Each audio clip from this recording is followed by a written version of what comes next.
and yep, stream health.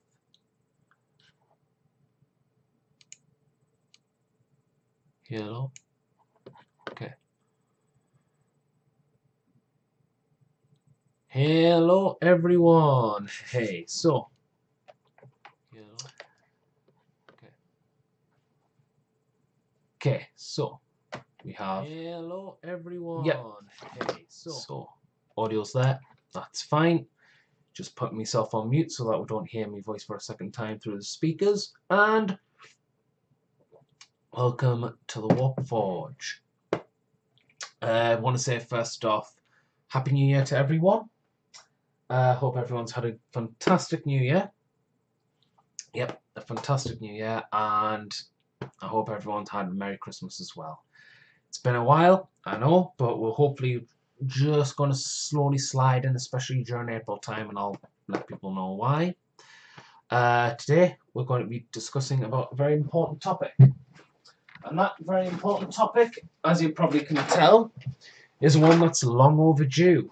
As we can see, this is a bag full of the finest of Batman. Outside that, that's Lord of the Rings, but we don't talk about that just yet. So, obviously, this is the folder. These are the rules. These are the compendiums and bat matches and everything. So, without further ado, we will begin the Batman Miniatures game discussion for the channel. So, what is this video going to contain? Well, it's going to be, I don't know how long it's going to be. It's going to be a while, but it's going to be filled to the brink with my thoughts and feelings about 2nd edition. Hey, everybody there. And it's going to be filled with basically my review of 2nd edition, how I'm feeling, how I'm finding it. We're going to talk about what's up for Batman in the future for the channel for Batman, especially with 2nd edition along the way. And we're going to be talking about magic, the great magic discussion.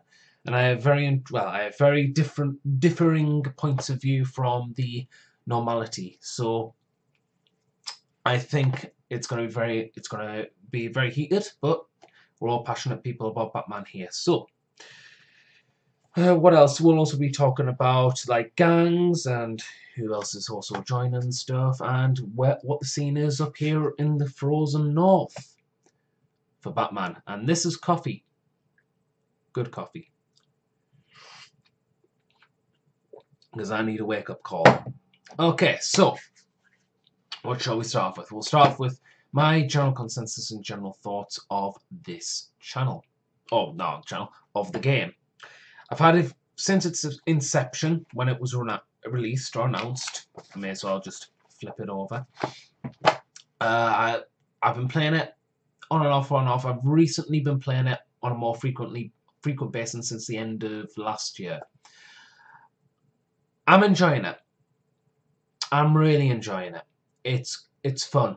It's good. There was a lot of things that caught my attention that did speed the game up. For example, you don't realise how fast a game becomes when you change to a statistic.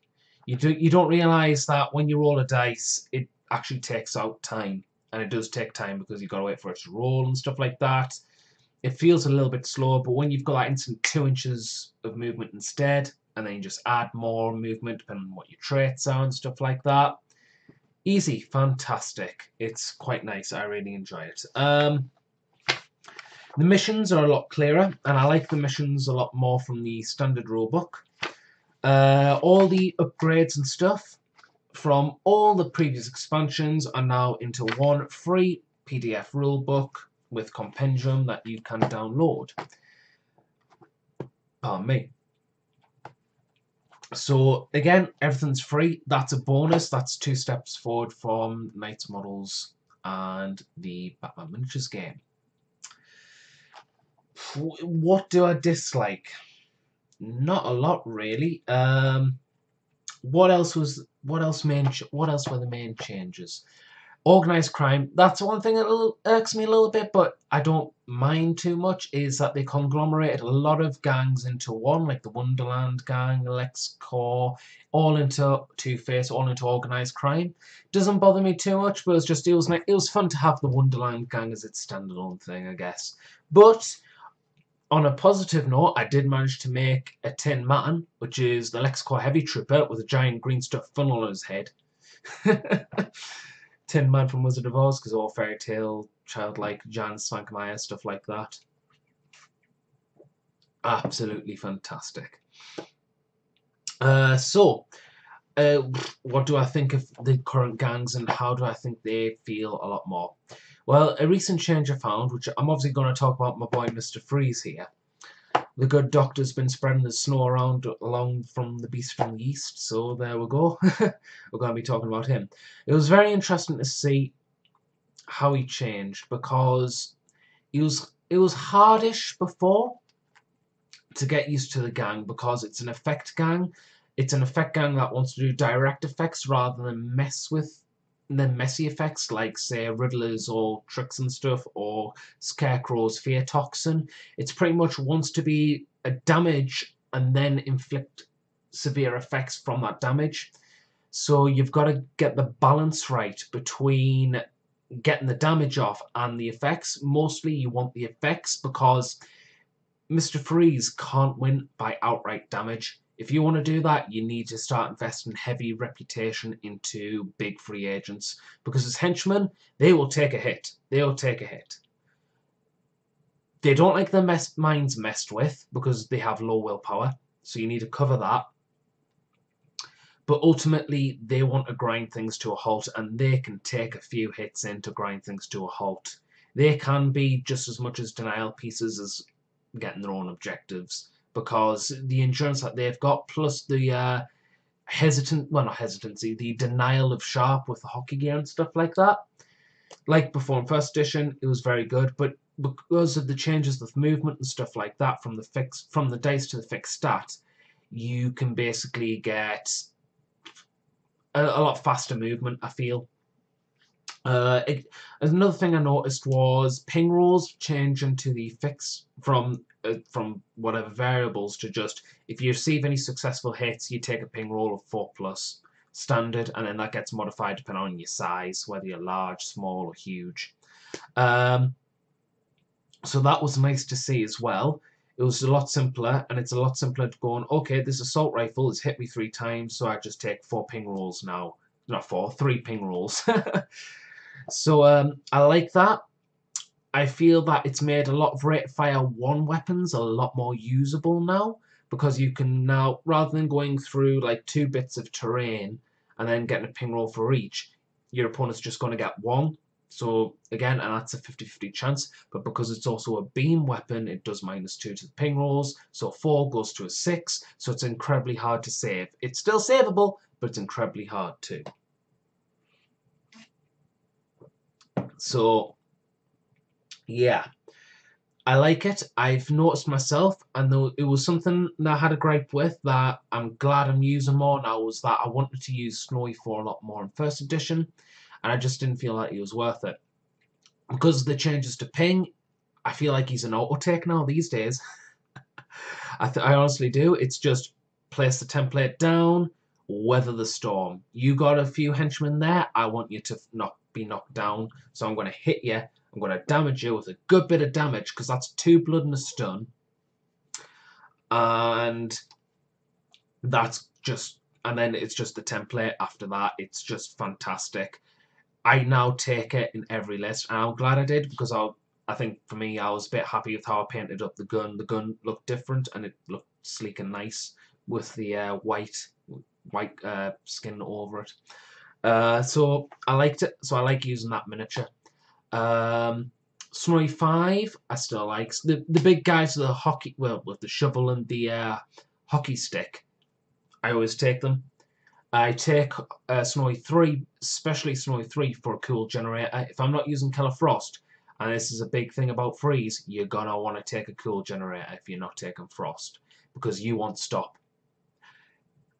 I fight a lot of Brave and the Bold lists. I fight a lot of acrobats.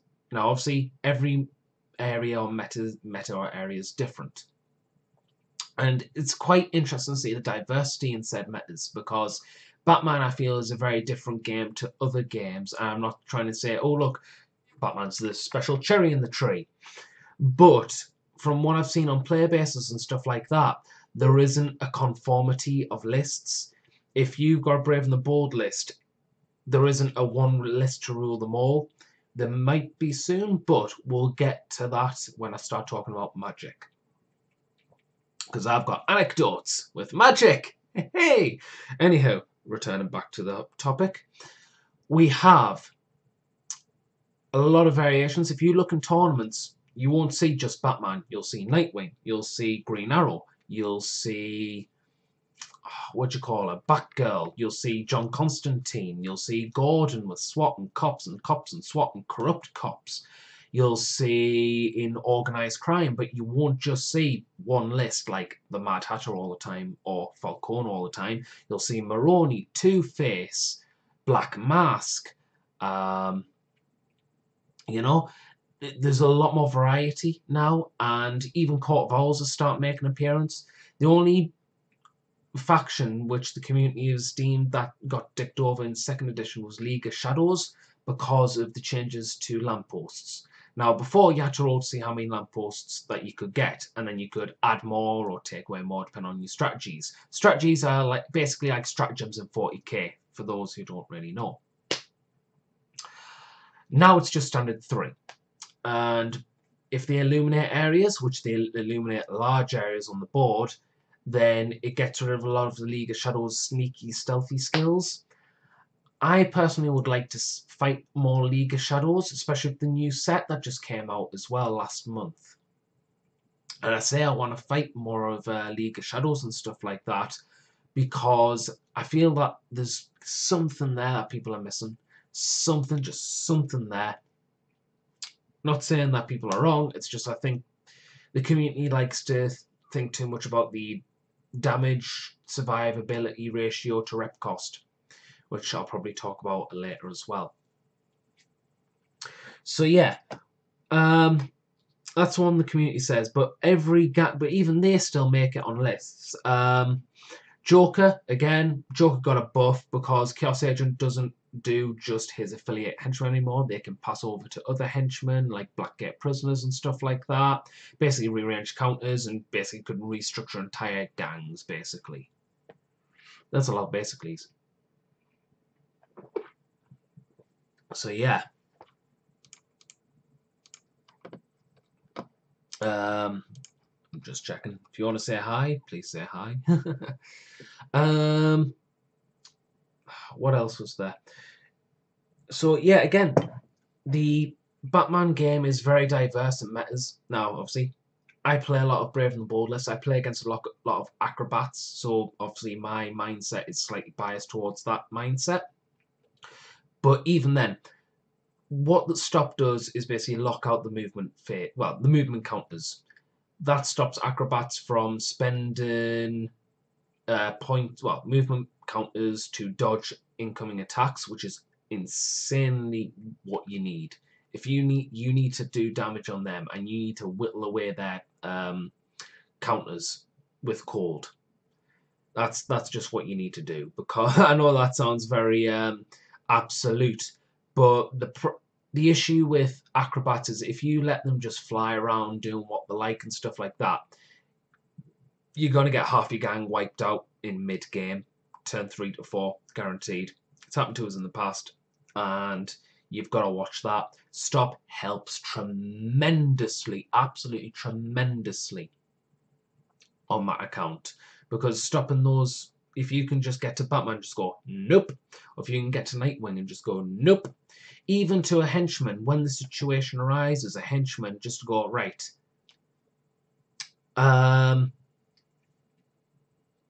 Magic characters. I'll get to magic in a minute. Well, in a minute.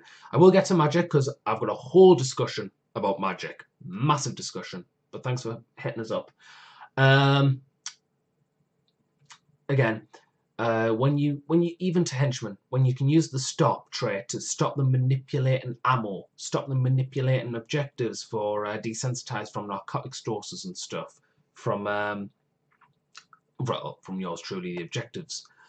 Yeah, that's a very big difference. Ice Flash got nerfed, but I'm saying it's a soft nerf. It wasn't too bad. It's just annoying now, cause like you have to put up with big hitters like Nightwing or Deathstroke and stuff like that, and it doesn't always go to plan. But it's workable around.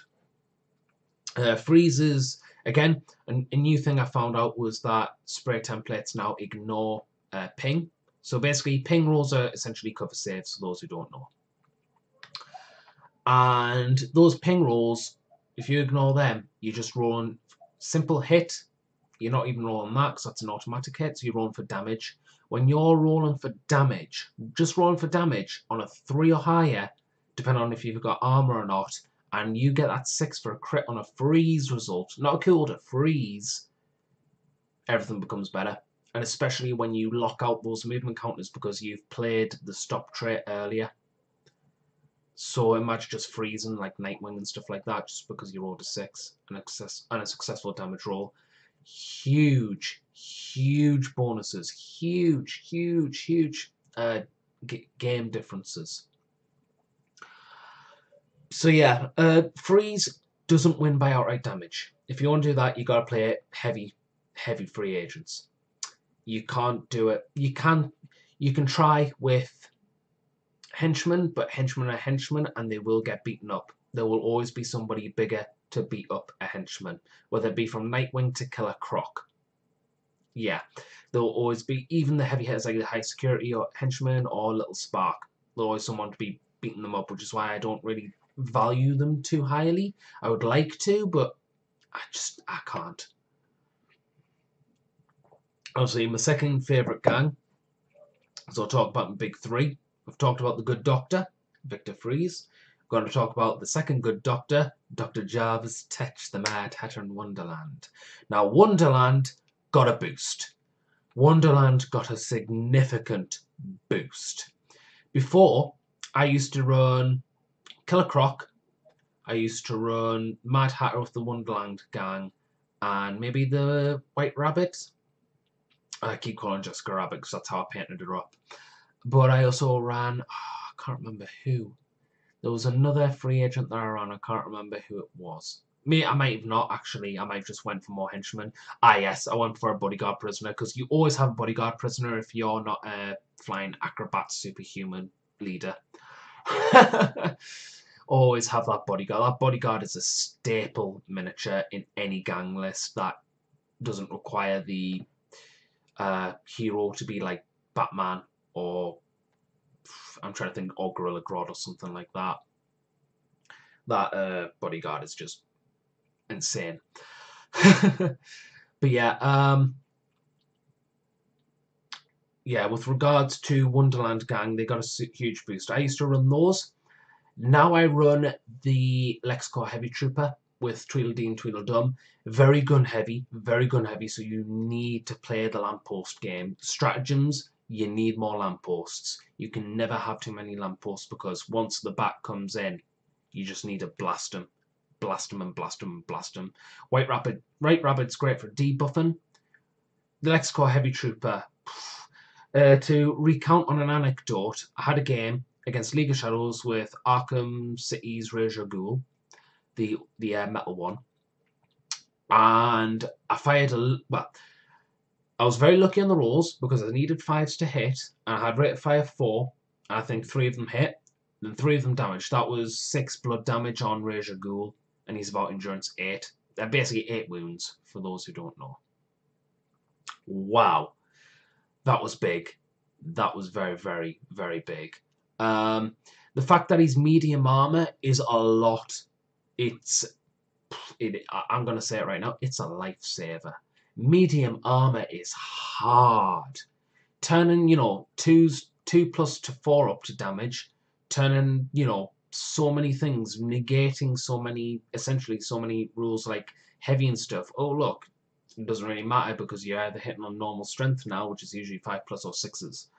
It's big. Reinforced gloves on him, and he's large, so he can just trundle around the board, just going, "Yep, got my cannons, blam blam blam blam blam." And then on top of that, you have Tweedledee and Tweedledum. Tweedledee has his beam weapon. He fires and fires. 3 blood damage. Fantastic. Assault rifle for Tweedledum. Blam blam blam. What you do is you don't, unless you know you can take on a high profile target like Deathstroke, if you know the cat's in the bag on the board positioning and how you can, like, you know, debuff people like that, like Deathstroke or Nightwing or Batman, from defense 4 or 5 down to defense 3 or 2, unless you know that you can go for that high profile target, spread your fire out against the henchmen, because 9 times out of 10 the hench, whilst it will be hurting, you'll hurt because of Deathstroke is being Deathstroke, or these high profile targets doing a lot of damage output, you will feel satisfaction in the late game where your opponent's now struggling to get victory points because they don't have henchmen. That's something I did. It was against the League of Shadows. I just spread the fire out and kept spreading them. Whittled down the willpower bit by a bit, but my opponent eventually just had to retreat and just hide in places because he knew he couldn't get to the objectives. I just had the board locked down because of those 3 guns. It's $1,400, so you got $100 to spend. I always go for Desensitized Mind on the Bodyguard, so that I can always get the counters with Jervis Tech for the Bodyguard trait. Worked a charm every time, not joking. Even with free agents, what I really want to do is add Professor Pig to that gang. Really want to do that, because fairy tales and stuff like that. Pig, Circus is Strange, 3 little pigs, you know. He's got 3 little pigs as well, being the Dollatrons. And the Dollatrons are amazing. I'm dying to get that set in. I really want to play around with Professor Pig with him and Scarecrow as well. So yeah, in addition, Wonderland also gets all the organised crime henchmen from the gangsters and stuff like that as well, from the Maroni and Falcone sets, as well as the old blister with 2 gangsters in it. He gets all the Two-Face henchmen, all the Black Mask henchmen, Reaper as a sidekick if you want him. Pardon me. He just got buffed. He got buffed with variety. If you want to make some crazy conversions with masks and stuff like that, go ahead and do it. You know, it's like I'm seriously considering buying the LexCorp starter set with the Lex Luthor in it. Totally ignoring Lex, paint him as a special model, maybe keep him from DC and stuff. But all the other henchmen, I'm thinking about like just painting them as like red poker cards and stuff like that to represent like the Queen of Hearts soldiers, because I think that'll be fun. And he's a bastard. They are bastards. Just that medium armor is such a lifesaver. I can't stress that enough. Medium armor for henchmen is just big. Really big. Finally, leads me to the least played crew of the 3 that I really enjoy, which is the Doctor himself, Dr. Jonathan Crane, the Scarecrow. Crane got a little bit of a buff when he got all his equipment conglomerated into one list. The secret laboratory is still there. The investment of the Inspire Fear gas canister that you can equip, so you can have basically 3 to 4 miniatures inspiring fear everywhere. It's great. Crane, as I've found, needs a heavy damage hitter. I've tried before just doing henchmen to have a theme, sort of a fun themed list where it's just Scarecrow and some mooks, you know, not militia, just some ordinary mooks as Gotham City and stuff like that. I like Crane, and I really want to like Crane more. But to play Crane, you need a free agent that does heavy damage, or the Arkham Knight. The Arkham Knight does wonders. Right now, my current list setup is Scarecrow, Arkham Knight, Hush, and then Bodyguard, Henchman, and some militia, like the Medica Militia and the Heavy Brute with the Twin Battens. I want to like Crane. I want to like Crane in a themed list, but I know it's not going to happen for probably a few years yet.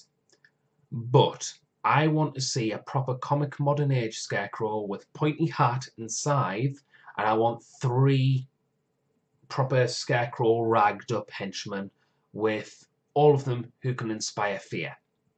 And I'm saying that because if you want to do a themed list, you've got to do an Arkham Knight list. The ordinary lists, you're playing around with free agents. I'm not going to lie. It's a bit depressing because it's just the fact that you shouldn't feel forced to be taking militia all the time.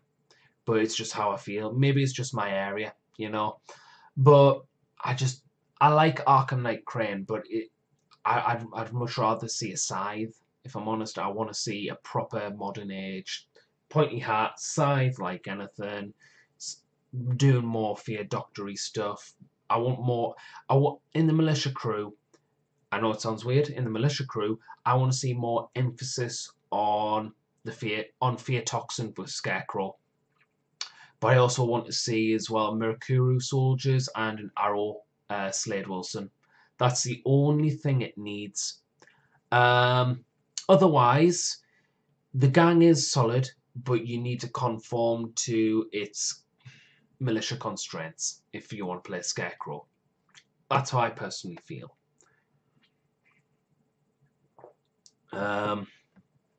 So, with that out of the way,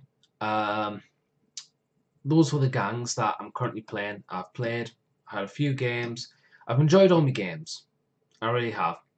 Even the ones where I've lost massively, I've still enjoyed them, and that says a lot about a game. When you lose massively, but you still enjoy just the little things, and the humorous angles, like hypnotizing people, like hypnotizing big free agents with the Mad Hatter, or freezing people and stuff like that.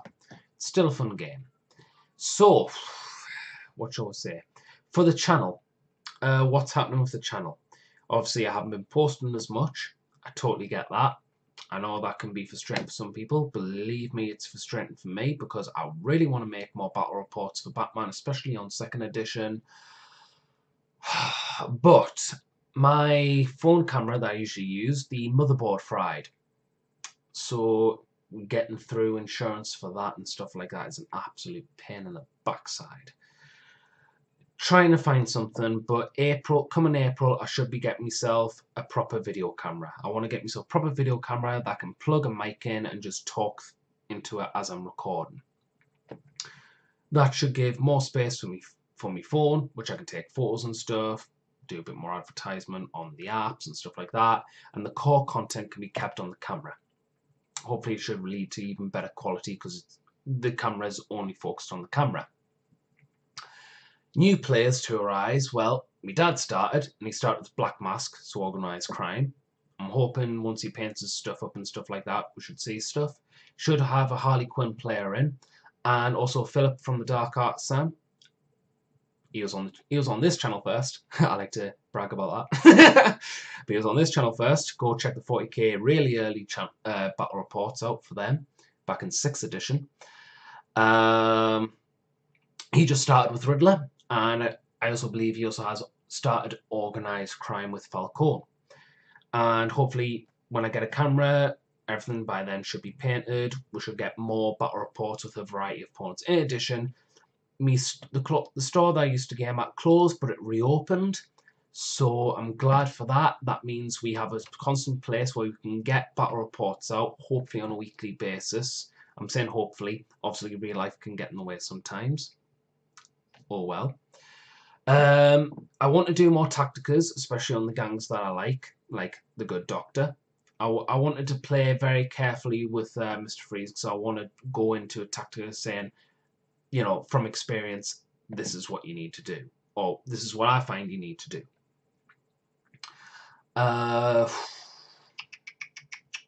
So yeah, I want to do more tacticas, painting stuff, unboxings, yes. Obviously, we're doing a review now on Batman Miniatures Games 2nd edition. So yeah, this was a new experience. This was a new book. I really enjoyed playing this, and now we need to move on to the next one, because next topic, because right now I'm thinking, what else? Well, I want to do a bit of wish listing because I've already started, but we'll talk about that in a bit. Now we'll talk about magic, which will take up probably the next half an hour. Hey, magic. Right, so magic. I'm probably going to get a lot of heated debate and discussion about this because I have different thoughts than other people. The mechanics of magic aren't bad. Magicians themselves alone aren't bad. I have had 2 games against magic. The first game was against Constantine and Nightwing. The second game I just had today, which was against the Teen Titans with Raven in. We used the Batman Miniatures game 2nd edition core rulebook scenarios. So, well, I'll tell you which one we used. We used Secure the Area, which is all your objectives go in the center of the board, and you've got 8-inch corner deployments. You know, you pick the opposite sides. You know, half your gang, opposite sides. There we go. Have some fun. Right. Magic isn't bad. The mechanics aren't bad. The problem or the issue that's arisen is that people in playtesting or Knights models themselves,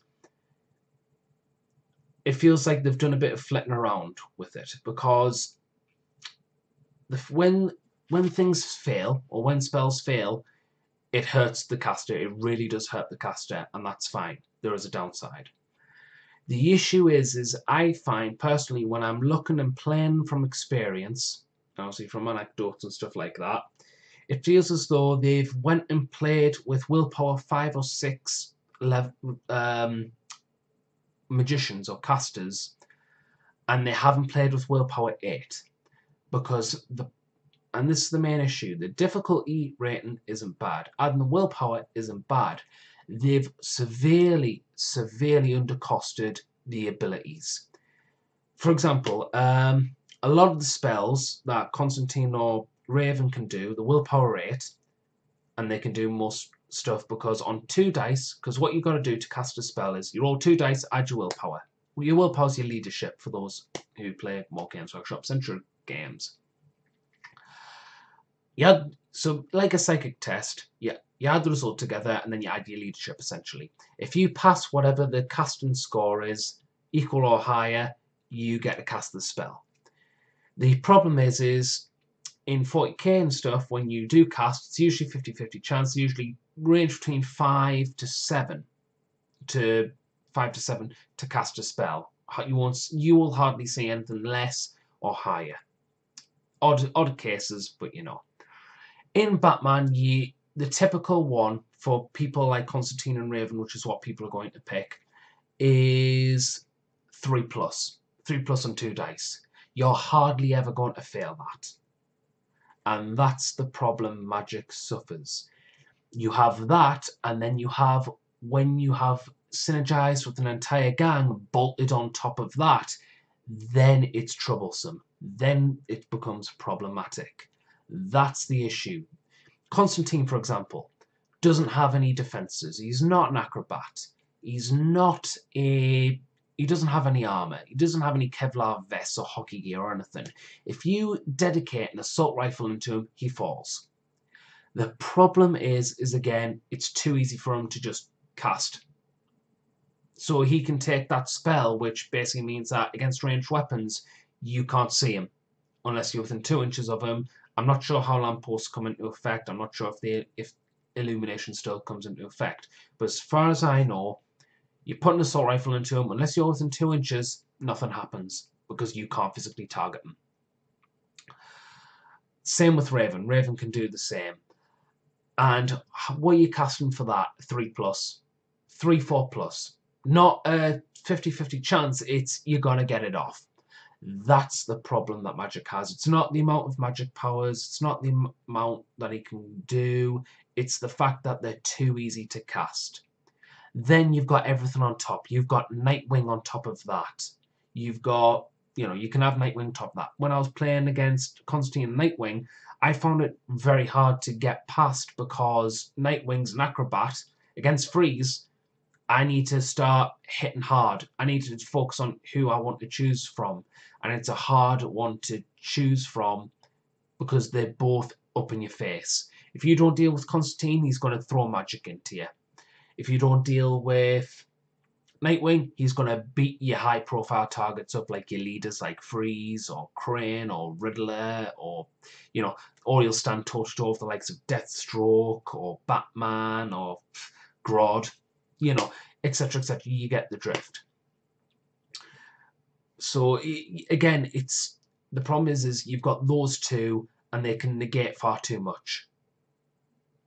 On top of that, you've got henchmen. So whilst you're dealing with those two, your opponent's essentially outmaneuvering your own henchmen because you might have more henchmen, but he's going to get to his objectives quicker because you need to you can't move, you can't push past them. You can't push past them both. Again, like I say, I think one of the main issues was the mission that I was playing. So I think I was playing the same mission again against the Teen Titans. We rolled for it 5 twice. And the Teen Titans are great denial pieces. They're a team, they don't score victory points on their own, they deny. When the objectives are spread out, it's more of an even fight. When they're close together like this, they again, being denial pieces, they can just sit there, sit on their objectives and just go, deny everything. Now we talk about Raven. Whew! Raven is nasty. We play tested, I've got pictures, I will put a little bit of a review up on the Facebook page, so please check out the Facebook page of the Warpforge, because I will be putting pictures up and stuff there. Raven is an entirely new beast. And I say this because when people start fighting against Raven, you'll be begging to fight John Constantine. Excuse the language here, but I shit you not. You will be begging to fight Constantine once you fight against Raven. The problem Raven has is, as I've read on Facebook groups, is when apparently someone was talking to the person who made or tested the rules for Raven, and they said they wanted to get everything off on Raven. This is, as someone who makes the Spider-Man miniatures game, which I will talk about in a second as well, in a minute. The issue with that is there's no downside, or the downside is mitigated because magic's so easy to cast. It's not that magic's good, magic is powerful, magic is strong, but it doesn't have the difficulty to not get it off. It doesn't have that counterweight. They're not hard to cast. Now, obviously Raven can do what John Constantine can do. She might have less magical powers, but that doesn't matter for her because she has so many traits to deny. Intimidate, for example, is not once per round. Intimidate basically means that you can't make close combat attacks against her. Okay, combine that with the magic spell that I was just talking about before, where you need to be in 2 inches to actually attack her. Range attacks aren't going to do jack all. Now you're intimidated with all your henchmen because you're going to target your henchmen. You need a high-profile target. What you're going to see is if Raven is going to be allowed in tournaments, people are going to go for Deathstroke or Enchantress. I'm saying that now. Why? Because Deathstroke can waltz up to her, batter one with a bow. Enchantress, because you're fighting fire with fire. You know, demons against demons, magic against magic. If you can't beat them, join them. That's what you're going to see. Raven, if Knight's models are insistent to not take out any of her traits that debuff, like Intimidate, or if they're insistent that there's nothing wrong with her traits or her magic powers, or that magic needs a complete rewrite in the sense of the difficulty to cast spells needs to be higher, and even higher for low casting magic wielders for like willpower 6 or 5 if they ever show up. Yeah, they need to up Raven's rep cost, and this might sound like a massive over-dramatization or a massive over-exaggeration, but she should be 150 rep. because she, at a current cost of 80 reps, so that's 10 more reputation points than Jim Gordon. For what she can do, she can neuter a gang. If your gang isn't consistent of bots or something like that, she's just going to land, she's going to drop a Raven bomb. Here comes the Raven, drop, deny, just deny. At that point, all your gang can do, really, is just go for objectives. The only gangs I can see working well against her is Two-Face, Riddler, and Joker. Riddler because of the bots, because they negate a lot of, psycho things, because the robots, they don't give a crap. I see Two-Face because you're faced with two options. Two-Face likes to be around his henchmen. I believe in the Harvey Dent banner also promotes this a lot. That sort of play style, a lot. If you've got all your stuff in attack and she denies your attack, you're going to want to pump your henchmen full of movement counters, which Harvey Dent can do, because that's his playstyle. He pumps counters into his henchmen. And vice versa. If you've got a lot of movement and she denies you your movement, you're going to want to load an attack and gang up on her. I can see that happening. Joker will, and I can see Joker being a lot more impactful in the scene because of how much debuffs he can do. If you can just debuff her defense, if you can lock out her special counters with like disarray or some similar trait to that, where you can lock out where you can lock out entire stat lines, that's going to be a tremendous boost. You're going to want Harley like hell for that. No word of a lie. Anything else, people are going to really struggle against Raven, because she's probably going to deal direct damage against your leaders, because there's not much of a defense against magic outside of ping rolls. But she's going to be targeting your henchmen, and your henchmen are what matter. So she's just going to jump down, bomb the place, deny everything, and then you're going to be twiddling your thumbs for a game. Oh, that's good coffee. So yeah, magic isn't bad. Constantine on his own against an entire gang, he can be taken out. The problem is the magic casting is too low. It needs to be, you need to roll 6s or 7s on 2 dice. That's what they need to aim for. What Knights models need to do is go through an errata or update the magic rulebook and make the difficulty settings higher, so that you need 6s or 7s to cast things. Because the way it is now, magic is okay on its own. The problem is that it synergizes too well. Should there be, to refer back to Mick Chaos's comment, with regards to magic characters, do you think there should be a limit on how many can be included in a crew? No. What I think there needs to be doing is a higher, much higher difficulty settings. Right now, Raven is too strong because she's too cheap for what she does.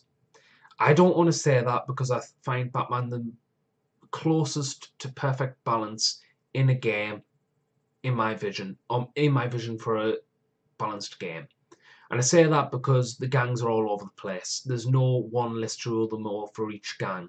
You could go with Arkham Knight Riddler or Modern Age Riddler, and both have very impactful playstyles. You've got Freeze, you could go with Captain Cold for a crew boss and it's still just as good. You could go Brave and the Bold and have Oliver Queen with the Flash, CW Flash. Or you could have Batman with Batgirl and stuff like that. It's so diverse, and that's what you're looking for in a tournament scene. You don't want to fight the same list over and over again. That's tedious. That's boring. This then leads on to why I think there is going to be a surge in meta because of Raven. I have seen a list, a very dirty list, where it's Gordon. I don't believe Gordon's broken. I know a lot of people are saying he is. He's not. I can't process the thought. I think Nightwing's much worse. Rest in peace, Ice Flash. Oh boy. I'll get back to that in a moment. Gordon, the air support thing, I found very surprising that people took issue with the air support being the pingless to double blood template, because I'm sure he had that in the Arkham Knight equipment. I'm sure he had that in the Arkham Knight equipment book. So I'm twiddling my thumbs thinking, why is it such a big deal now? This is where synergies and combos come into effect. You've got Gordon, who can do that. Then you've got Constantine, who is just magic blasts everywhere. Just magic. And again, Constantine isn't bad on his own. It's just when he's with an entire gang, that's when the problems arise. When you have Raven being the ultimate denial piece. So what you're going, and then you've got henchmen on top of that. May not be many, but better than nothing, eh? Just have, just classically have the Arkham Knight, not the Arkham Knight Guard, the Arkham Security Guard, the assault rifle. Brilliant, absolutely brilliant. Put a grappling claw on him, fly him up to a sniper position, bam, bam, bam. So what you're going to see is, you're going to see Raven go into the henchman, deny everything. Once you've been denied everything, you're going to see Constantine. Well, no, you're not going to see Constantine. He's the final player. He's the one to dish out the dirt. You're going to see Gordon pepper everything, absolutely pepper everything with his air support rule, and he's just got to pepper it all, whittle away willpower through damage. Then you're going to see Constantine come in like a massive hammer blow, spread out his magic attacks, killing everything. If everything goes the way you plan, then you will end up losing half your gang in a turn. I honestly believe that. But, however, to also counterpoint on magic being too strong, I also believe this is where Batman, again, I'm not trying to say it's, I'm not trying to put the special cherry on Batman here, but I find Batman is a game where people don't realise how big the emphasis of terrain is. When I was playing my first game with Constantine and Nightwing against Freeze, Constantine's magic didn't do... he literally targeted Freeze and did nothing. Literally no damage at all because of ping rolls. Ping rolls just saved Freeze like anything. It was actually quite funny because Freeze didn't die to his magic, but did die that turn because what Constantine did instead was waltz up to him, just go, right, here's my lighter, fire, and then set my light and killed him that way. Went, right, so it's science you want. Fire. There we go. Fire melts ice. There we go. Have fun. Yeah. So that happened. But again, I find when I look at a lot of boards, it's still this. It might sound weird, but you can't have clear arcs or clear alleyways or streets. You've got to fill something with at least one piece of scatter terrain. Scatter terrain is a massive, massive difference. When you're playing Batman, you need to be littering. And I mean, not like War Machine where it's like 4 pieces of terrain, or Fantasy where it's 4 pieces of terrain. Or even, it's not like other skirmish games which require you to have like, a few bits of line of sight terrain in the corners, a massive centerpiece, and a few bits here and there. No, you need to, in the bits here and there, from the main centerpiece and all in your 4 corners, you need to litter the entire board with platforms, scatter terrain, wrecked cars. You need to litter it. And that's where you see the balance really come in. Once you see how littered the board can get, yes, it can provide hard movement for everyone and hard movement for gangs and stuff, but usually that's set on an equal pace because your gang will either include one grappling hook or back claw somewhere, and your opponents will be the same. Depending on who is also depending on the faction or the gang. But alas, it does happen, So everyone gets the chance of doing what they want. I find a lot of boards I see still try and hold the sort of War Machine I wouldn't say Dark Age, but very War Machine mindset where it's just 4 corners, bit of scatter terrain here and there, centerpiece, have fun. And that's when you see the imbalancements, because magicians do take advantage of that. They will just literally become massive alleyway corridors. They will just use the lanes after the lanes, because they will rely upon that. Otherwise, ping rolls are going to be your best friend against magic. They really, really are. So yeah, that was a lot of magic. So yeah, to answer it, I don't think magic's broken. I think what people need to do is add more cover. But it is problematic what Raven can do. And or in general, magic difficulty needs to be raised so that people like Constantine and Raven, who are willpower 8, need to be casting on 6s and 7s rather than 3+ or 4+, because it's far too easy. The risk-reward ratio is just tilted too much in favour of the reward. So again, it's not like speedsters. The mechanic is great. I've got no problems with the mechanic now that I've probably properly grasped how it works. Obviously, first time it's like, I'm still trying to get into the game, and I've got 50 things bombarding us and stuff. But when you play it again, and in the future more and more, you start getting on the rails, you start finding out stuff and all that. So yeah, the mechanics I don't have a problem with. It's the difficulty. Knights models, if you're watching this, you really need to make an errata or make changes in the magic rule book where things like Constantine, who are willpower 8, or Raven, who is willpower 8, need to be casting on 6s and 7s. I know I'm sounding like a broken record, but that needs to happen. Otherwise, you're going to see Gordon, Constantine, and Raven, or Nightwing, Constantine, and Raven. I can see that from well. Now, obviously, why would you take, hey, underdog, how you doing? We're talking about Batman. We're talking about magic. Magic for Batman. So, yeah.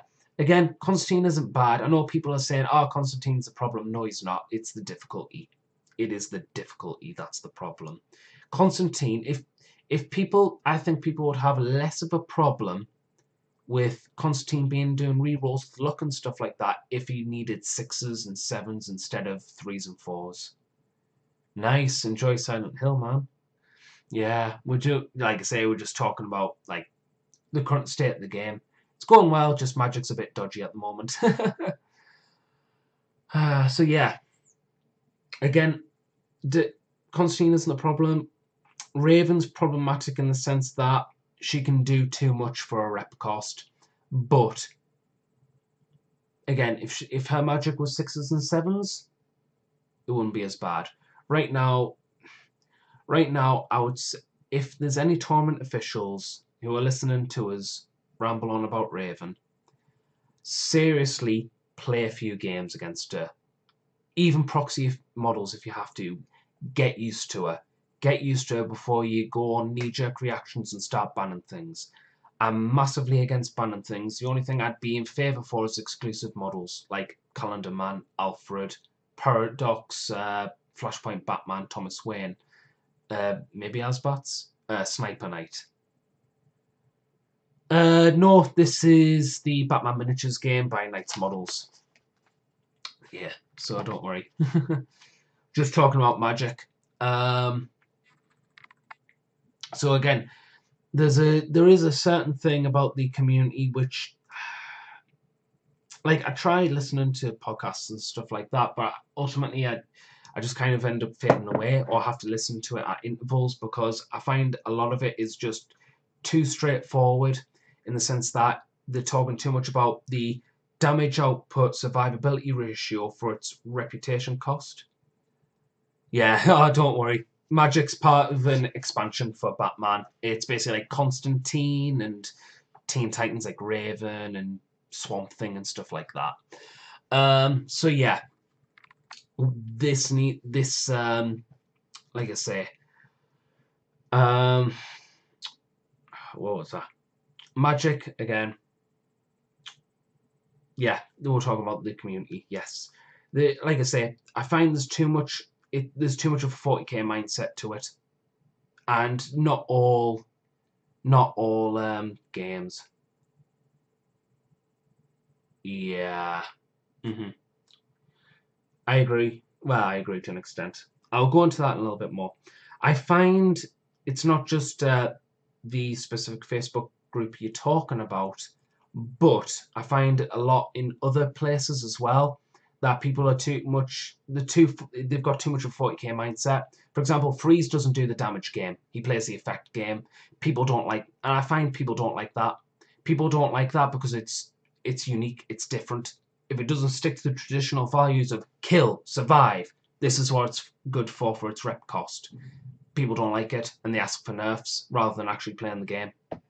But that's just my own opinion, and I've talked about it with quite a few people around my area, and they all they all agree with us. They do all genuinely agree with us on various degrees, but they all agree with us.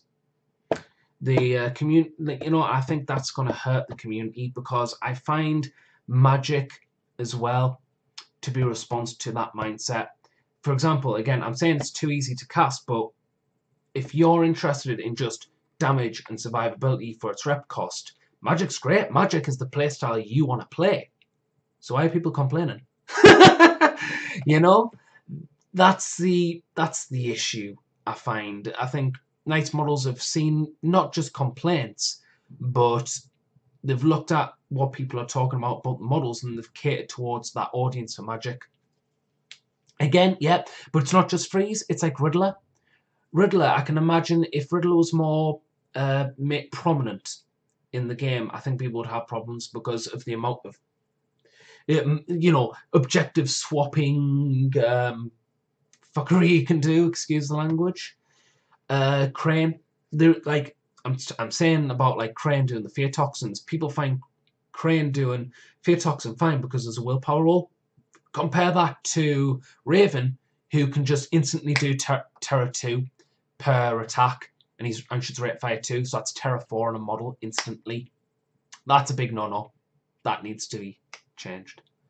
Yeah, Freeze comes to mind due to nerf. I totally agree with you. Freeze. Ice Flash.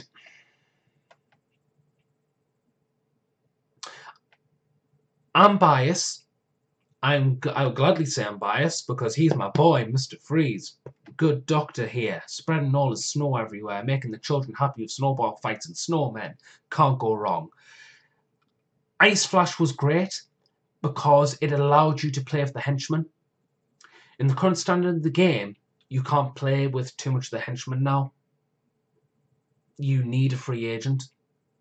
And it's forced you to play a different. It's forced you from having variety in a gang to you need someone who can do a heavy damage dealer rather than just going, oh well, I can have a themed crew of having all the Snowies in with Captain Cold and Killer Frost or something like that. Obviously, the funding goes way off topic, but you get the drift. You can play themed to an extent, but I found that with the nerf to Ice Flash, there's no real point in having all the Snowies anymore, or as they're called, Freezier and Icy and stuff like that now in 2nd edition. And that hurts. Well, I mean, it's, within the context of the hobby and the game, that hurts because I want to play all my Snowies. I don't want to feel penalised because I picked all, I bought all the Snowies, I painted them up, and just because people didn't like Freeze doing his thing, which is freezing people, it can only be done on like a roll of a dice now, so he's not really Mr. Freeze. He's Mr. Freeze I want in a blue moon. And trust me, he really does. It's like I tried doing Ice Flash a load of times today against the Teen Titans, didn't work. Oh look, -1 defense. No one really cared. I think, no, it worked once against Nightwing. I'll be fair, it worked once.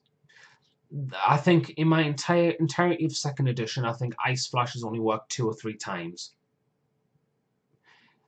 Freeze, the freeze effect on his gun, it's nice. It's nice. It's fluffy. I find the problem is by the time I've frozen someone, they're dead. Literally, I don't get the freeze. I don't get the crit off very often, and when I do, it's usually on their last 2 points of endurance, and then I've killed them. Or I've knocked them out, so there's literally no point. Obviously, that's a biased experience, but that's just my experience, and it's not fun to play Mr. Freeze. Like, I've had this discussion about on some Facebook groups about what is the point of taking Freeze unless you want to take Freeze for a bodyguard and basically just say, well, he's there to stop you getting 6 victory points. You run a certain risk with Captain Cold or Killer Frost, but 9 times out of 10, if you want to play really, really competitively, and you don't have the same sentimentality to like the character, like, I don't know, to Mr. Freeze, then 9 times out of 10 you'll pick Captain Cold because he's such a better boss. He's such a better leader because he buffs and he adds and he just adds strategies and he adds, he buffs. He buffs the gang so much. He's a decent damage dealer. He can do whatever he likes. And that's one of the main issues I find with Freeze. I'm using Freeze because I've said before, I'm going to get good with them. I'm getting there, I feel. Like I say, I'm making a losing streak at the moment, but that's because I'm fighting against new things, and you've got to get used to the new things before you start getting good and beating them. I'm not some Sun Tzu who looks at a piece of paper and just goes, "Well, I know what to do." I don't work like that. I get good through playing through experience. I think that's to me the best way, and I like how Batman gives you that opportunity to do that. Rather than just going, well, I've got my Codex. This list is obviously the best. Play it, and I won because this list was obviously the best. Because, let's be honest, even though 40k has the new edition, it's the same old thing. It might have become more streamlined, it might have done this, it might have done that, but it still holds the same problem that there is always one list to rule them all. Anyhow, that's a little bit of a rant and digressing away from the topic of Batman. So, Batman, again, Freeze. Why do you want Freeze? You want him for horde control? Okay, cool. But do you want horde control, or do you want someone who can buff your henchmen and give you more variety of options to play around with the toolbox and strategies and stuff like that? Again, that's my little Freeze rant. I play with them. I'm going to get better with them. And yes, to an extent, if we're talking about objective competitivity, I am handicapping myself by having Mr. Freeze, but I'm always going to have him because he's my boy. He's the good doctor. Yeah. Yeah. Yeah, oh, I can agree. I feel the sting with you. I still feel the sting. It's like like I said just before, I was talking about. I'll say the comment out loud just for when it's recorded and it goes on upload. Always prefer control crews like Freeze and the good Dr. Crane over crews like Joker and Maroni. Definitely stung with my local club claiming they fixed Freeze. I still feel the sting. That never left. Don't worry. That's all. That's what we have to endure. Like I say, I love Freeze. I'm still playing Freeze. I've got a Nora objective for the Bat Match mission that I use as a narcotic source at the moment. It's so inspiring that everyone loses sense over Nora because Nora's just that good. So yeah, it's just I think the problem I find is they nerfed Freeze, but Joker got a massive boost as well, and I don't care that people say Joker sells well. I don't honestly care. If Joker sold well, then why isn't he like a Space Marine? Because I'll be honest, if Joker sold like Space Marines do, or how some people like to put it as Joker sells, in the same way that Space Marines sell, then why isn't every tournament dominated with just Joker? Because I'll be honest, we're a different crowd. I don't want to feel like I'm putting, Batman as the special cherry of wargaming and skirmish gaming, but we are a different crowd. We are a smaller crowd, I admit, and that's because of certain things that Knights models do. And again, I'm not against Knights models. They've made the best game for me, but they do have a habit of going 2 steps forward and 1 step backwards a bit too often. I won't go into detail because we're not here for that. We're here to talk about the game, not the company. So just putting that in mind. Yeah. Maroni, again, direct damage. And he does incredible direct damage, I've been thinking about doing Maroni because, I liked Gotham's Maroni. I really liked the character and the actor who played him. I thought I was spot on for Maroni. especially in his last moments in the finale of the season of the first season. Fantastic. It has made us think I really want to do Moroni, because then I can obviously combine the henchmen for both Moroni and Wonderland, as well as me 10 man for both. So again, stuff to think about, but before I get too much bogged down into what wish listing and what I want, what I don't want, stuff like that. Yeah, so yeah, I do agree. I think going back to my original point about Dr. Crane, I do want to see a modern age Crane with hat and scythe, but I feel that I think if we had more henchmen that could inspire fear, like if we had start a set that had 3 henchmen all could inspire fear. Then we have Dr. Crane, who can inspire fear, Fear Master, Scythe, Hat, whatever. I feel if we did that and put them in the militia list, people would then start complaining because there'll be too much fear toxin, because people would probably, well, as you'd expect, people would pin down henchmen just using fear toxin over and over again, bogging down those counters. I would love to do that.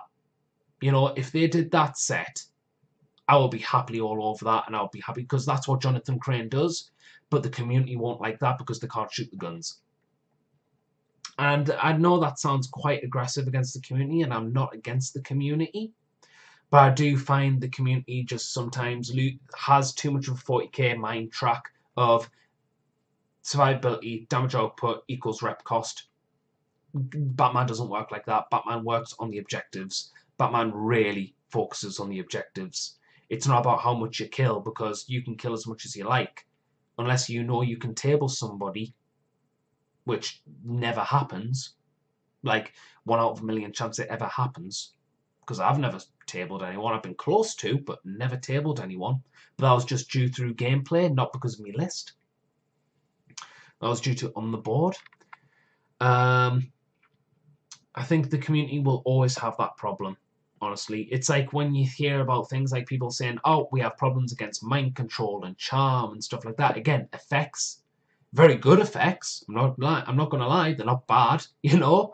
But again, people just want guns. It's like, if you want that, play War Machine. Play War Machine. Play 40k. You know, if you just want damage, there's other games that can do that. Batman has a lot more variety than just that, and I love it for that. So yeah, again, going back to all the original comments and stuff like that, because I feel like I've digressed far too much. Like I say, I think Magic catered towards that community, and the community didn't like it because they've got their own sentimentalities towards certain characters, and they don't like seeing those characters be bashed by people like Constantine, who they're not fond of. So, all in all, I'm just going to round off the Magic discussion here. Magic is sound. The mechanics is sound. The casters are sound. Raven, if they're not insistent on raising the difficulty on all the spells, then Raven needs to be turned to 150 rep. Because what she does is far, far too good for a rep. And I know I've just been talking about, oh, rep survivability output and stuff like that. But no. She is genuinely, I will agree with other people, far too cheap for what she does. Because she can deny entire crews. People, oh, did I mention about Riddler? Yeah, bots and stuff like that. You know, I can only see 3 gangs being able to do anything against her. I've tried Freeze today, and I need Deathstroke now. I feel forced to either take Deathstroke or Enchantress now because of the game, with the way the games went. Now, obviously, I'm talking about difficulties in, how would you say, casting. Obviously, you've got the Nth Medallion, but again, that's $150 taken out of my account for the funding. For some gangs, that's fine. They can throw that cash away. You know, Ivy can do that. Militia can to an extent. Mercs can do it to an extent. Joker can definitely do it to an extent. But then you got gangs like Organised Crime or specifically Wonderland. And I know, again, bias here. Mr. Freeze with like the Wonderland Freeze gang. But they do cost, you know, $900 for Tweedledee and Tweedledum. And then you're telling us to get another 150. So I've got to have less for what I actually want to play as because I need to counter that with something. That to me is, I don't like that. What I think the Nth Medallion should do, if they do raise the difficulty on the magic abilities, is either the Nth Medallion can be taken on leaders and leaders and bosses only, and that either does the same thing except from the leader's range, or big or the leader is completely unaffected by magic. Obviously that's a big bold step to make, not gonna lie, but then you get onto it and then you realize that, you know, if you don't have that, you're gonna get hurt. And Freeze takes a lot of funding out with his refrigeration weapons and free agents. He really does. But again, like, I'm not against taking Deathstroke because I like the character, but I don't want to. The main turn off for me on any game is when people say, "Oh, you need to take this or you need to take that," to the point where, to the degree where it becomes detrimental to the playstyle you want to play with, or detrimental to your enjoyment of the game. As soon as something is detrimental to my enjoyment of the game, I lose interest. If Batman becomes like that, that'll be probably one of the greatest tragedies. I don't think Batman will get like that. I hope Knight's Models fix it. I hope Knight's Models listen to what I say, because I need to get that message out there. Magic isn't bad. They just need to raise the difficulty costs up, or raise Raven's reputation to 150, because she can basically deny an entire gang. That's worth 150 rep, you know. So yeah. Oh, sorry, the entire henchman side of a gang.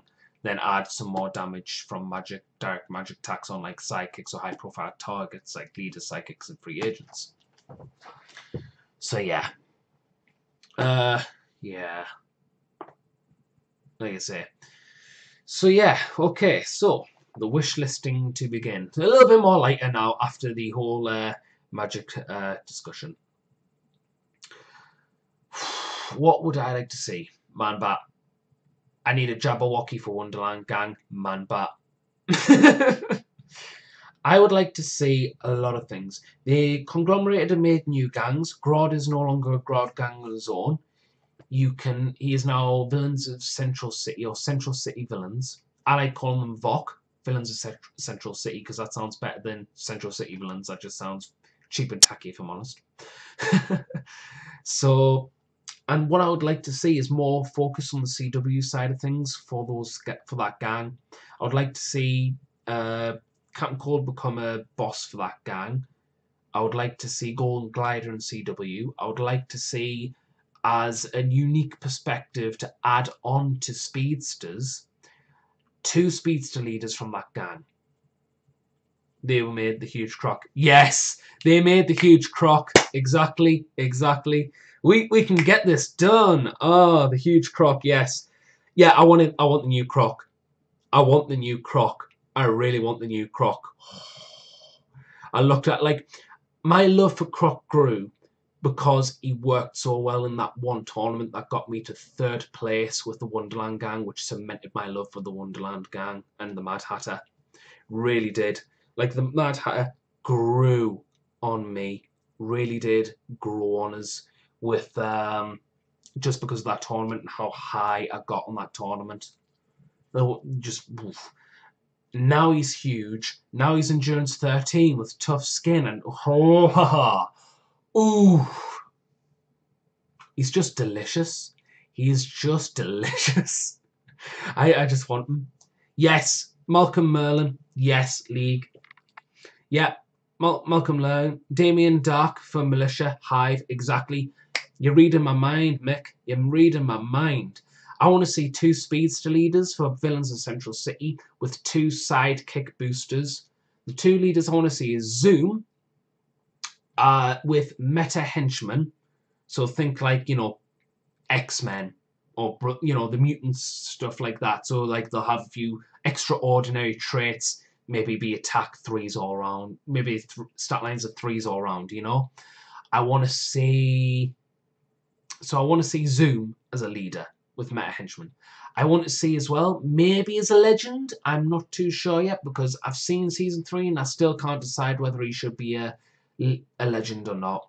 A legend leader, which is Savitar with religious fanatics. So like all his like monks and stuff like that you saw in the first half of the series. I think those two will be two different playstyles, but two focusing on, you know, giving more diversity to Villains of Central City gang. Zoom and Meta Henchman could be very much jack of all trades, tools in a box. You've got a massive toolbox, play with it. Savitar could be religious fanatics, which are basically like work like beacons and just give him counters or give him speed force counters so he can just dominate, and I mean dominate, the speed force phase. I would like to see 2 psychic boosters as well to boost those play styles. Black Siren with more meta henchmen to go along with Zoom. That would be fantastic. Again, expand the toolbox. And Dr. Alchemy with more religious fanatics to boost Savitar's playstyle and to boost that. I think that would be fantastic. That is an interesting thought. Anarchy. We were going to get an Anarchy gang, weren't we? What happened to it? I did ask, and like radio silence. I got radio silence. I would like to see Anarchy for organised crime, for disorganised crime. That was bad. That was really bad. I'm a bad man. I know. That's why we live in Gotham City. Funny story, we do have a Gotham in Newcastle as well. Who knew? Oh dear. But yeah. So that's fun. Yeah, so Anarchy will be great. I personally, bias here, I want to see Cold Heart Mr. Freeze as a leader. With more, they could give in the other 2 Freeze henchmen that they've taken off the stock now because they were metal, and put them with an additional Freeze henchman with whatever. I'd happily buy that gang. Happily. Or I'll just happily buy the lone Mr. Cold Heart Mr. Freeze on his own. I would happily buy that. Happily buy that. As long as he could just pepper plate the place with the ice templates, and he could get a victory point for every successful freeze result. Yeah. Well, Dog, yeah. Brave and the Bold. I would like to see a full Arrow team. I would like to see Arsenal in CW. I would love to see Thea Queen for CW. Fantastic. I would pick that model up for reasons. Absolutely. Yeah, that's me doing a Green Arrow crew. Arrow, Thea, Arkham guards and swap things. I'm happy. I'd be a very happy boy. I'm not gonna lie. Malcolm Merlin for I would say make a mixed between organised crime and League of Assassins, because I think that would be quite fun to see. Damon Dark, yes, I would like to see that. I would like to see Scarface with some like more, you know, being the more even crazy organised crime henchman. I mean, obviously there's the Mad Hatter and stuff like that, but they always sort of their own thing. But having like sort of crazy mafia guy to go alongside, you know, Falcone and Maroni, that would be fun to see. Let's be honest. If we're talking about bringing in other gangs as well, I think a fantastic opportunity would be to do a Toyman gang as well, because obviously you've got Superman, make Toyman with all his like nutcracker riflemen and stuff like that. I know we have a lot, but Injustice 2, Joker, and Joe's Garage Joker would be nice to see as a guilty pleasure. Yes, I would like to see an Injustice. Honestly, things that need an overhaul. 3 models that need an overhaul. Clayface, Arkham City. Black Manta, Injustice 2 Black Manta, with Trident and Harpoon gun.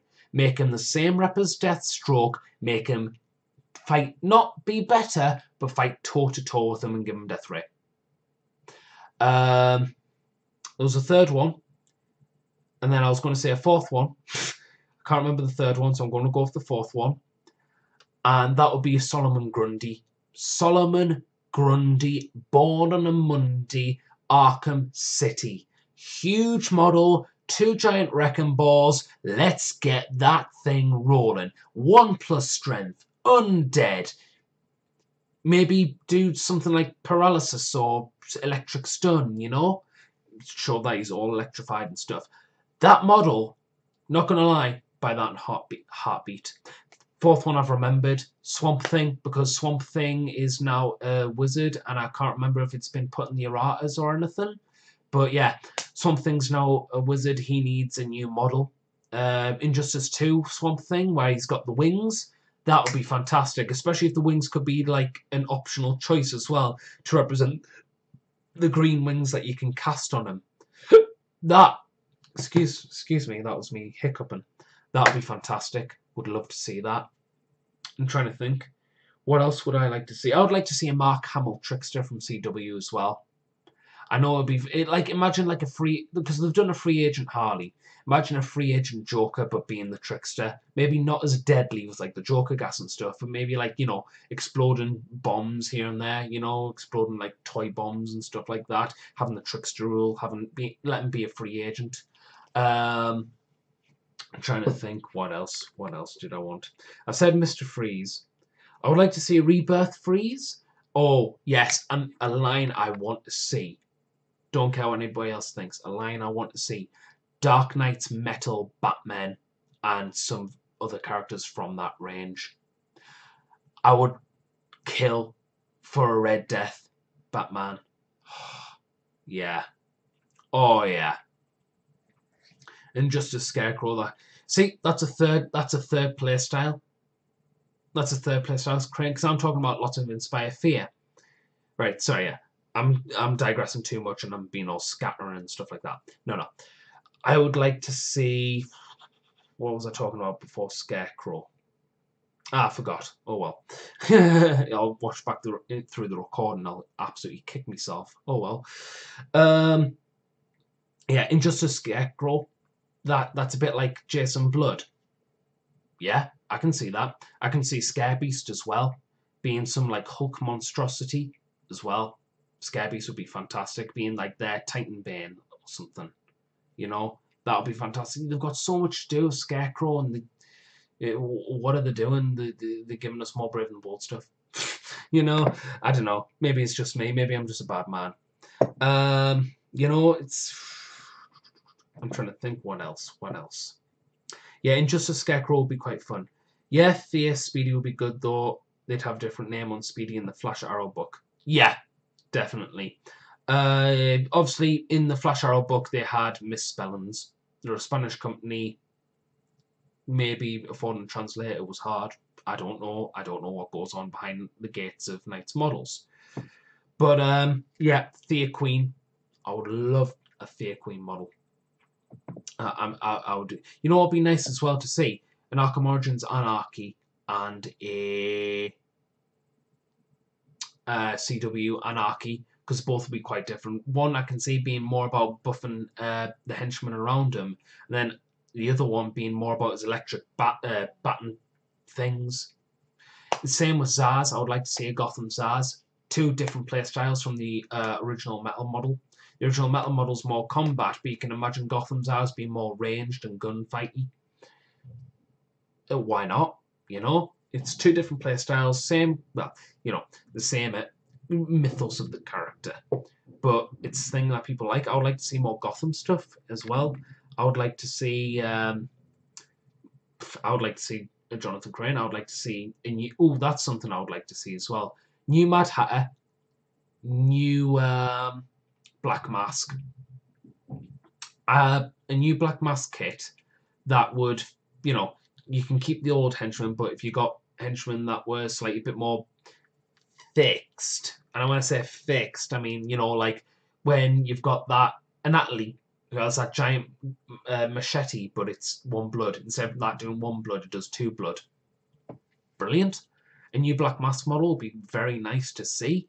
I'd certainly welcome it. I would love to see an Arkham City, Arkham Knight Mad Hatter with possession. Oh, it's not possession. Possessed rule, where you could take 3 models from any other gang, like Poison Ivy does, and put them in your own gang. Because I would happily have my 2 Joker Axe henchmen in that gang. If I could do that, I'd be happy. I wouldn't care. I'd be happy. I'd have the Mad Hatter with some axe henchmen, a Jabberwock being Man-Bat if it was released on time, or at that time, or Killer Croc, you know, and Professor Pig, you know. I know some people ask for a Gotham Pig, and I'm thinking, oh, Gotham Pig's nice, but how would you really make that different apart from make him a little bit more endurable, like, say, have sturdy or desensitized, because he's so grafted with metal implants everywhere on his skull and face. You know, so you know, all these ideas are well and good, but let's be honest, what Batman Miniatures game really needs is the Condiment King. Yeah, me and Phil were having a discussion about this, and we thought it would be absolutely hilarious if Condiment King could run his own gang who had like salt and pepper shakers and like ketchup flamethrowers and mustard flamethrowers and stuff like that. Things that can make things sticky. Like you can have like a whipped cream jetpack just flying around the place. It's just daft dumb crap, but let's be honest, that would be great to see in a tournament. Like they just fall over like flies, but people bring it anyway because it'd just be so fun to see. You know, like yeah, you have like Jonathan Crane, very serious, very morbid, and then you've got fighting the Condiment King and his condiment army. But again, I would love if we, because obviously we've got the Amazons.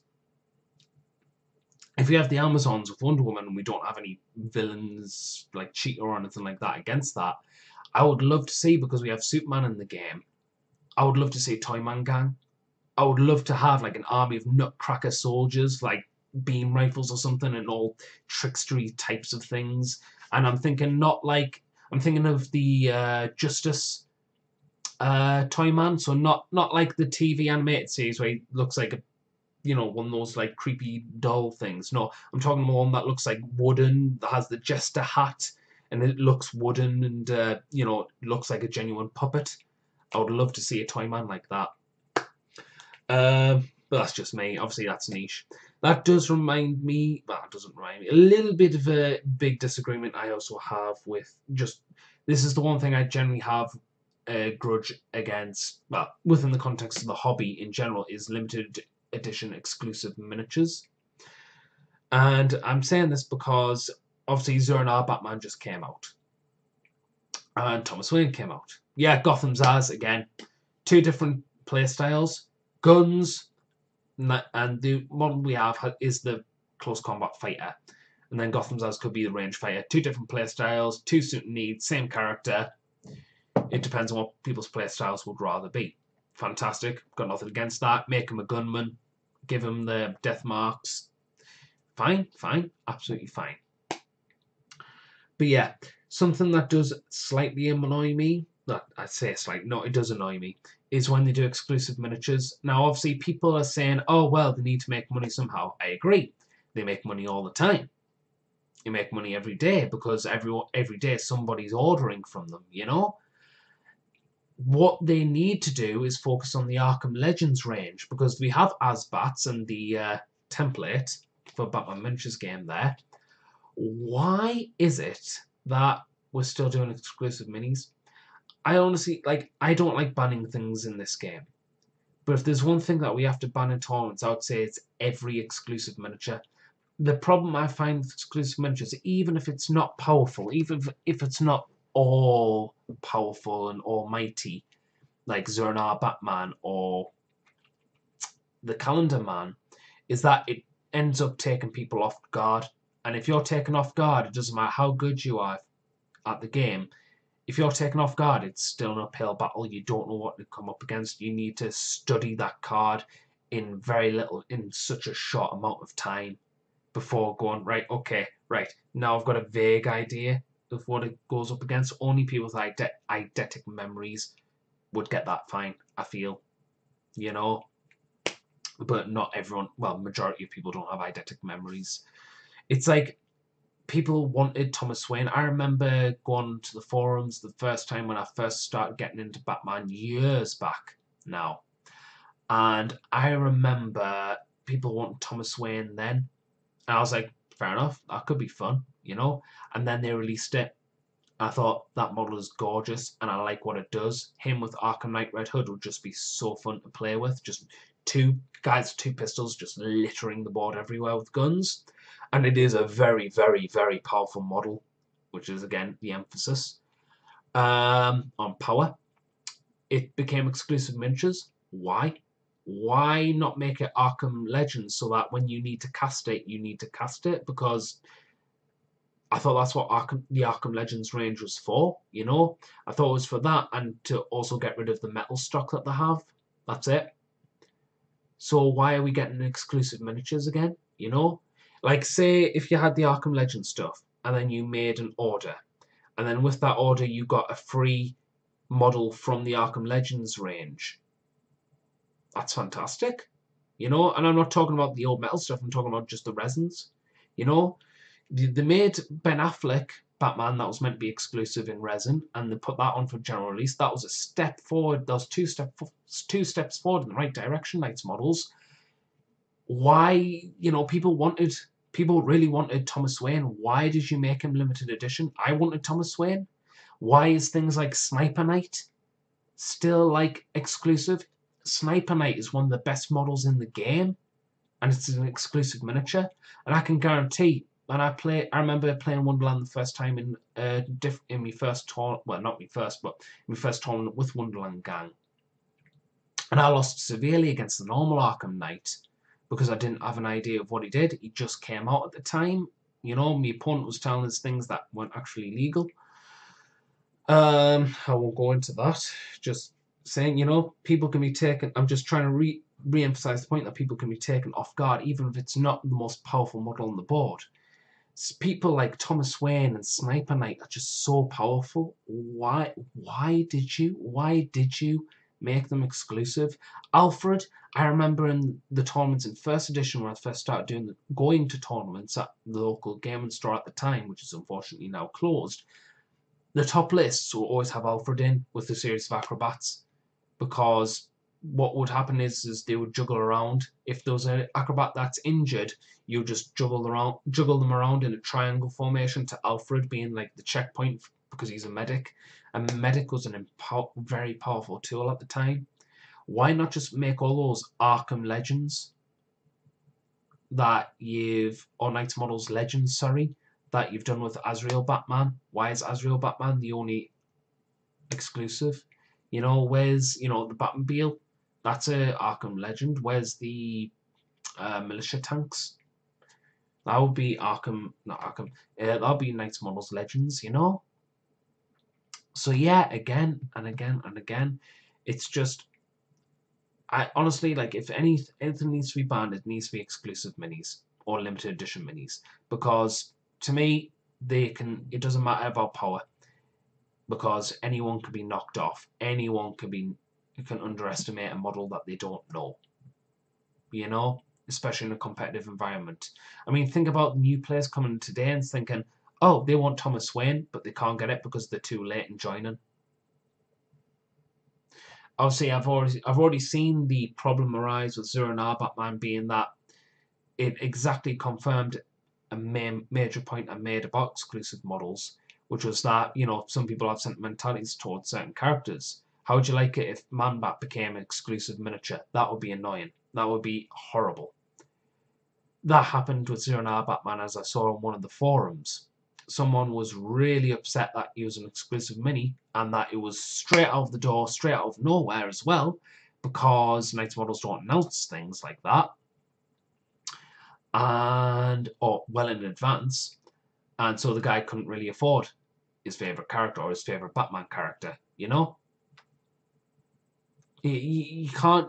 That's the main issue, you know. What happens if you've got future new players who might come into the game in the future and say, "Oh, I want this character." Oh well, you had your chance. No, you didn't. You didn't have that chance.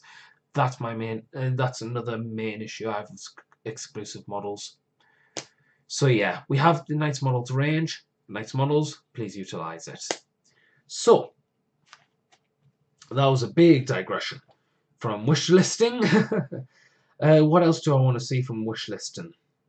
I think I've said everything, really. I want Man-Bat. I want an Arkham Knight Man-Bat. I can just imagine that. You know, that'll be cool.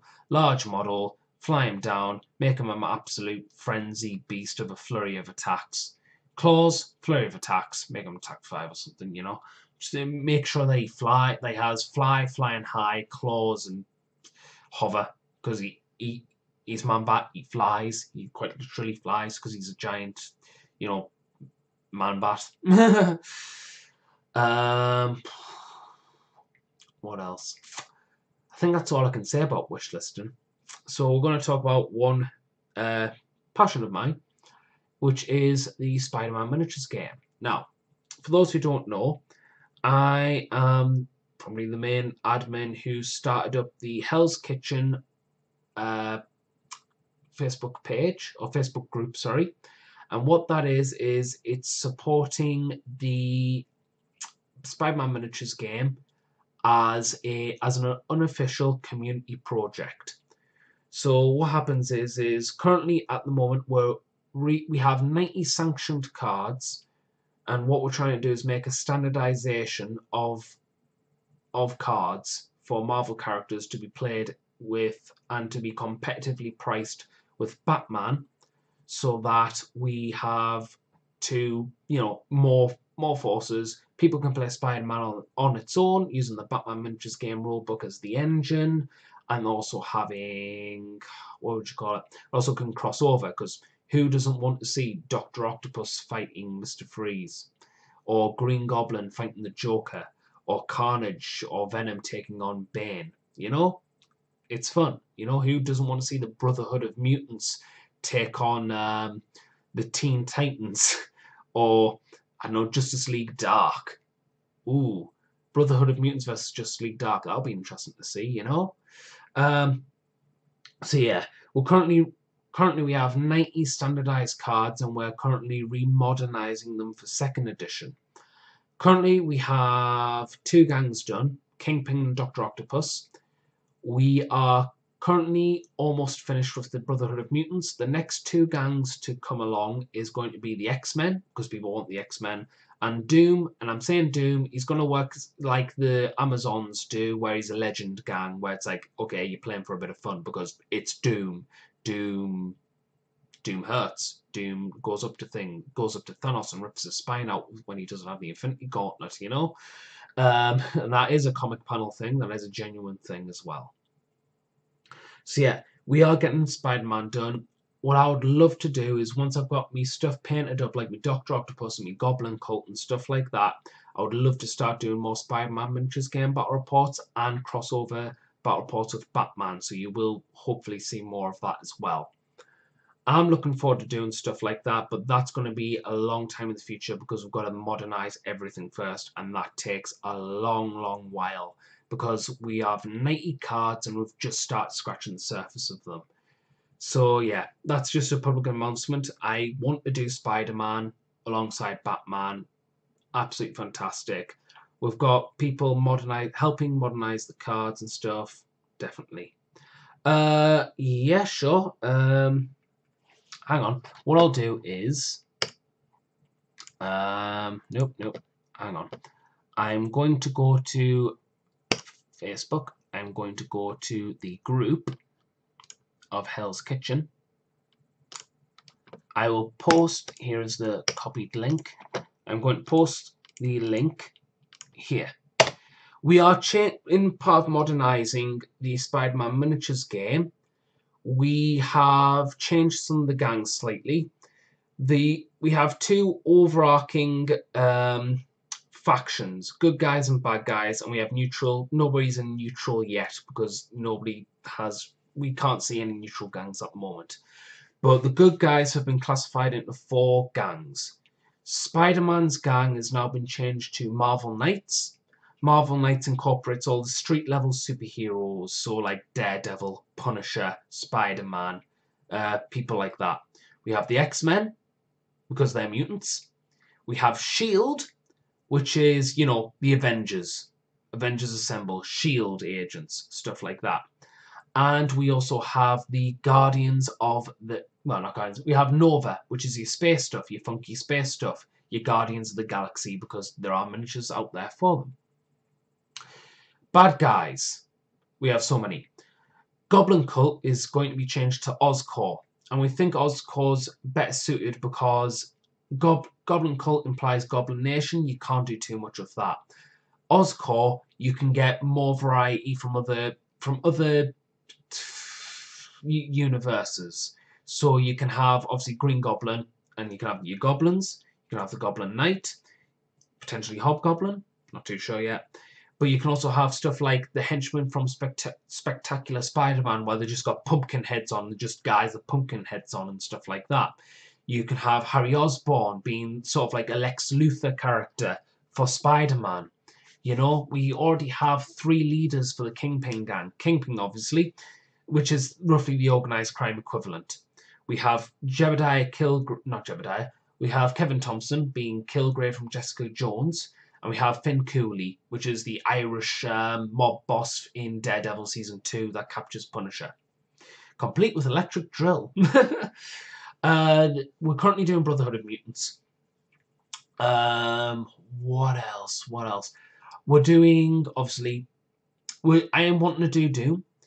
We're doing Hydra. I'm modernising Hydra. Hydra is going to be a pet passion of mine because I've got a Red Skull miniature here. 35mm, so it scales well. With the obviously I've got my Goblin Cult as well. Obviously, as you can see here, he scales well with the models. This was from Nonsense Miniatures. It is called German Officer, and it will have just an ordinary German officer's head on, but it comes with 2 options, being the German officer and the skull, being the red skull. Yep. Hail Hydra! Yes. So yeah, I really want to modernise. That's going to be a pet passion and project of mine. What I've basically said is the henchmen will be Scarecrow Militia. We're also doing mercenaries. We're doing 2 variants of leaders. Well, 2 different leaders for the mercenary gang. The first one's Vulture from Spider-Man Homecoming, because that'll be badass. Weird tech weapons and stuff like that. Then we've got Andy Serkis's character from the Black Panther movie. Can't remember, Urkus Claw or something like that. He's also going to be a leader for the Mercenaries gang as well. So again, add more diversity to the things. We have a bunch of other gangs as well. We've got, obviously, I've said Doc Ock. We've done Dr. Octopus. He's got a lot of Octobots. He's got himself. You can hire in free agents and other henchmen and stuff like that. Fantastic. Absolutely no problems with that. We do have others that we haven't made rules for, but we'll get to them once we've modernised the gangs. Like, we've got the Hand. If people want to do the Hand, be my guest. It's hard. The only thing I can think of making emphasis of to make them different from the League of Shadows is to make more emphasis on their blood magic, or whatever their Lazarus Pit was in Daredevil, or the Defenders, where they revived Elektra. Obviously, you've got Prince Nabu, and you've got Madame Gao and stuff like that, who can also be a cross leader with organised crime. Not organised crime, with Kingpin. We've got AIM. People wanted to see AIM as well. Again, MODOK. Interesting thought. I was personally thinking as well doing a symbiote gang, where you could have Carnage, Venom, and Monster Rock as leaders. Something that's just a brainstorm. I would love to do that because I think that would just be quite fun to see. But again, we have so much to get through. We have so much to do. It's going to take a while before we can get everything that's currently in 1st edition up to 2nd edition. Yeah. Well, that's the thing. Doom already has a model. I want to do an Ultron gang, but if I'm doing Ultron, it will be a Legends gang, so you won't see it in your ordinary games still. Like how you don't see Superman in ordinary games, or how you don't see Wonder Woman in ordinary games. People like Hulk, I made rules for. I'm going to modernise. He will be a legend because it's Hulk. Have you seen the stuff I wrote for him is absolutely crazy because, you know, he doesn't go down without a big fight, and I mean a big fight. So yeah, again, for stuff like Thanos is a bit weird. Again, that's why I'm starting to agree he might be too strong. But Loki again as well. He'll be a legend. He'll be like a legend free character, free agent or something like that. So what it is, it's trying to give the option for people who have the models or have, you know, appropriate proxies of stuff, or has custom, custom miniatures that have been sculpted for them and stuff like that. It's trying to give the option to let them play with the toys, but also making a standardized version so that people can play with the toys and not feel cheated out of the system. And or when they cross over the Batman, to make them obviously competitively priced with Batman and stuff like that, to make sure that that either DC or Marvel fan players don't feel cheated out of either system as well. So it is a big project. It's not going to get done anytime soon. It's 110% complete. One character I want to do for the good guys definitely is Ghost Rider, because I made rules for him and I want to remodernize the rules because he was fantastic in those. He was fantastic for what he was, and I want to remodernize him again. But yeah, again, a lot of stuff for Spider-Man miniatures game. I'm looking forward to getting Doc Ock done because I need to buy. What I've basically said is I'm going to buy a few Malifaux miniatures because I've got this robot arachnids, and I'm just going to use them as Octobots. So we have those Octobots there as well. I'm going to personally really enjoy doing that gang and showing off that gang once it gets all painted and stuff like that, because I do have the Knights of Models Dr. Octopus. So I really want to play with Doc Ock, especially the way I've wrote him and stuff like that.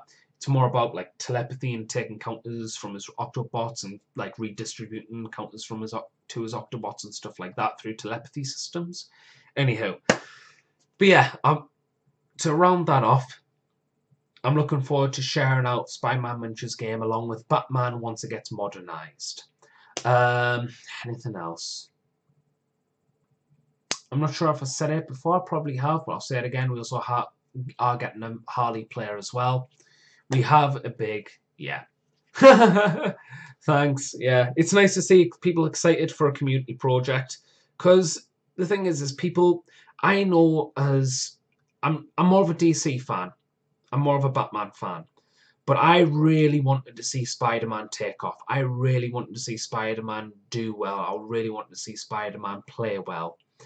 It's to me it saddens us that it didn't go anywhere. So, but rather than just like, mourn its loss, I thought, well, it's our playground now. Why not? Why not make rules and stuff like that? I want to do like things like Captain America versus the Red Skull, Hawkeye and Black Widow taking on Bucky Barnes, the Winter Soldier. I want to do that. I love the Hydra gang that I made. So I'm hoping to remodernize all that. But again, like I say, new players. We're hopefully getting a Harley gang, or Harley Quinn player in, and we have a new we have a new player base which is taking Batman with open arms at the current gaming store that I play at, and I'm getting frequent games with them in week after week. They're very competitive people, and that's fantastic because to me Batman is my competitive game, because I feel that you can be competitive with Batman unlike other games like 40k. I mean, I know people play 40k competitively, and I'm not slagging them off. That's how you like. That's what you like. I just personally don't think it's a suitable system. There's too much about metas and balancements and stuff like that. There's too many issues for me for it to be a truly competitive game. Well, that's just me. But Batman is that game. Outside of Magic, it really is that game. It allows so much. So yeah, we have a new player base. Plays frequently on a consistent basis. Fantastic. So hopefully once I get a new camera, we can start doing battle reports again. I'll be more enthusiastic to paint like me stuff. I also want to say, as a project for the future as well, not for future, but the project I'm doing is I'm repainting all my Joker gang. Strip them all, rebase them all on special resin cobblestone bases. I'm going to paint them all in purples and pinks and neon colours and stuff. Make it more Joker-centric than what I had before, because I feel like my painting style, technique and skill has grown since when I first started painting the Batman stuff. So I feel like I'm at a reasonable level where I can be better. I also want to do a Joker gang because I want the Killing Joke. Well, I've got the Killing Joke Joker. I painted it really well. I know I'm being a vain there, but I painted it really well. I really want to see that. And we have not Batman. And I also think that the Killing Joke Joker is something to. I think people are missing a trick with Killing Joke Joker. Obviously, it's easy to go for the Arkham Asylum and Arkham City Joker because of what he does. One-shot gun, Joker gas, exploding teeth grenades. He's a good leader, I'm not going to lie. But I think there's something that can really push Killing Joke Joker a step further than what he can. He plays a lot like what Joker, I feel, should play like. He's the center of attention. He does the debuffs. The debuffs allow the mob, or like his, pack of killer clowns just mob up. Yeah, that's fine. No problem. Have a good night, Mick. This has been great fun, but I've got to scoot to get some kip before work tomorrow. Look forward to seeing more Batman Miniatures game content on the channel. Good night, guys. Good night, Mick. Have some fun. Yeah. Like I say, I really enjoy, like I say, I think there's a way to push that kind of joke. I just got to play him now. Just got to play him, push him forward, see how I can push through his limits. Because I think there is something there. I do think there is something there. So yeah, I think that's all I can really say now. I think that's, what, nearly 2 hours of talking. I can't think of anything else to say.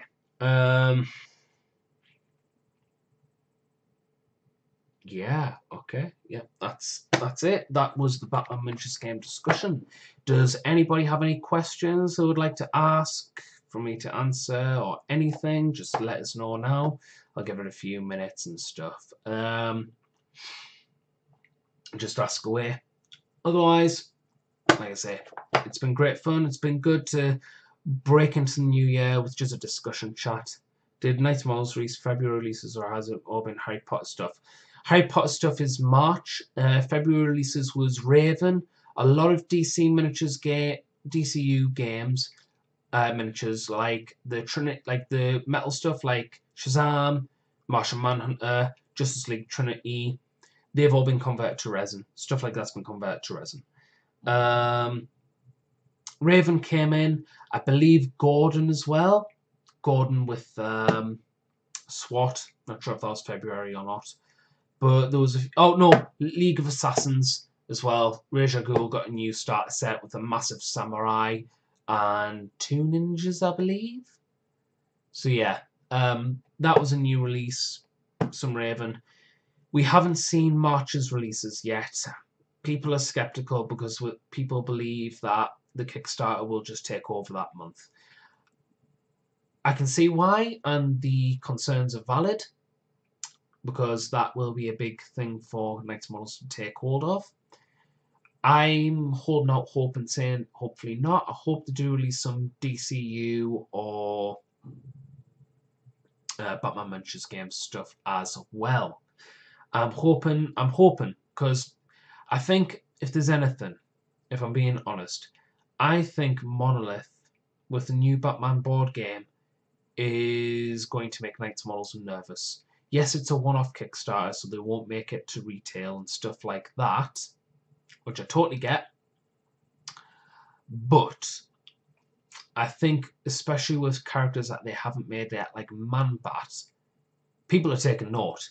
And if people are taking note, Knights Models are on Facebook. They are watching as well. The Knights Models aren't idiots.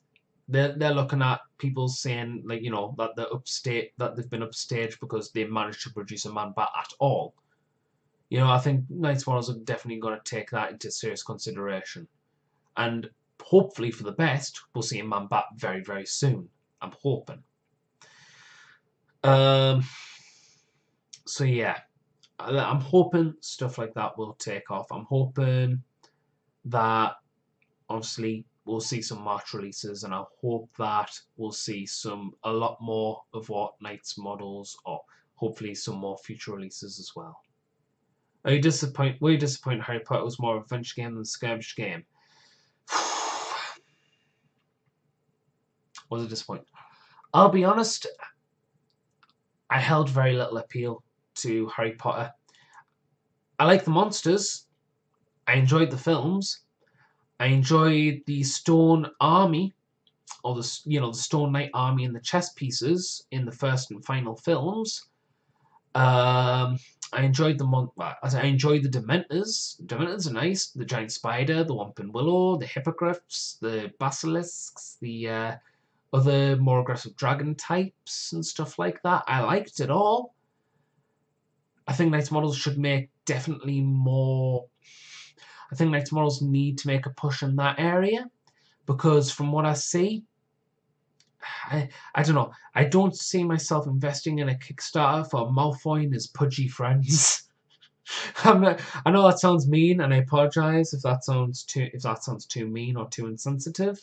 But really, like, who's gonna win? Voldemort, Dark Lord of He Who Shall Not Be Named, the Death Eaters, packed filled with Death Eaters, or some kids and a specky kid with with a phallic object going expecto patronum, but he's the chosen one. Yeah, who's gonna win? Malfoy's pudgy friends or Dumbledore? Do I really want to invest in a Kickstarter for just some kids? You know, you've. I'm not saying like people can't like those characters. I'm just saying you've got to like. If you like Harry Potter, you've got to like Harry Potter to invest in that. I want to see monsters. I'm seeing Dumbledore's army full of kids instead. I'm not. I don't feel any appeal. That's not saying I'm not saying it's bad. I'm not saying it's am I disappointed?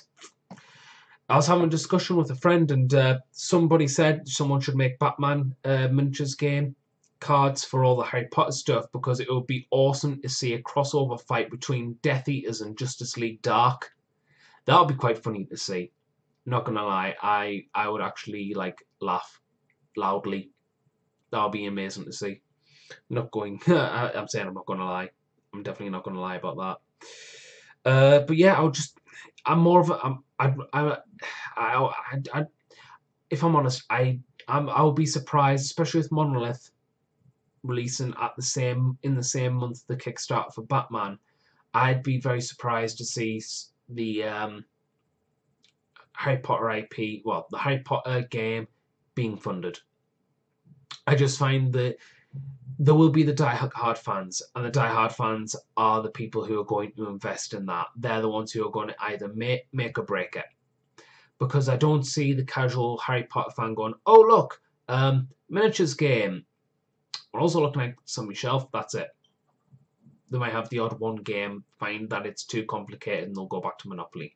Oh, that was a very elitist comment. That was a very elitist comment, yes. Oh, dear. Oh, I'm getting cheeky. Oh, must be the coffee. But yeah, I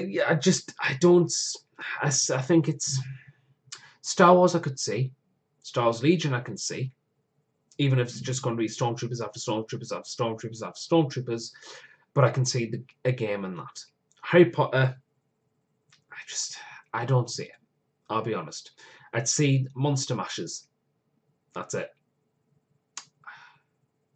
Like I say, I'm not trying to shit talk on Harry Potter. For those who like it, please invest into it, enjoy it. It's not. I'd buy it for the monster models. That's it. And I'd use the monster models as proxies for other things. Like the Dementor, I can see as a time wraith for Black Flash. Let's be honest, that would work. That would work to a decent degree. That's it. Yeah. Like I say, I don't think it's going to be the game. It's not aimed for me. It's aimed for a core demographic. Is it the right demographic? Time will tell. Time will tell. I'm not saying it's going to be a failure. I'm saying I'll be surprised if it's funded because I don't see the demographic. But that's just me. So yeah, I think that's really it, really. So anybody got any other questions? Because I'm trying to think right now. I am trying to think.